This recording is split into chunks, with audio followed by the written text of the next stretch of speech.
To our historian, for some context here, Douglas Brinkley, I find myself reaching for words, trying to figure out how to put a week like this in context. The banners on screen say things like White House in crisis. Anchors say things like chaos, trying to express just how extraordinary this situation is.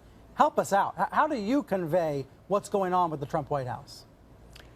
It's an utter disarray, and you can't really compartmentalize everything because it's all morphed together as Donald Trump unfit for command, in my opinion.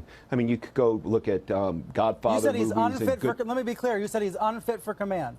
I think so. I think when you have a White House communications director that uses the kind of foul language that he does against fellow employees of the federal government and makes threats the way that he did, and that's supposed to be your solution to the United States' way they're going to communicate to the world, it means Donald Trump picked the wrong person to be his communication director. He has a White House that's leaking like crazy.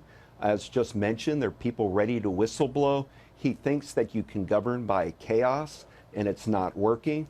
It is true he has this 36% of the American public backing him, but that means over 60% of Americans think that he's doing a miserable job and the rest of the world is laughing. We have a crisis in North Korea, and we're playing these reality TV, big-time wrestling games because Donald Trump was weaned and raised on television, and it's become like a TV episodic president where every day you've got to say something sensational to make sure your name's on the headlines. We had a problem with Nixon. If it's any president, this is like it's Nixon. And you listen to the Nixon Watergate tapes, the secret tapes, and you hear Nixon ramble, it sounds like Donald Trump's tweets, and it didn't turn out well for Nixon.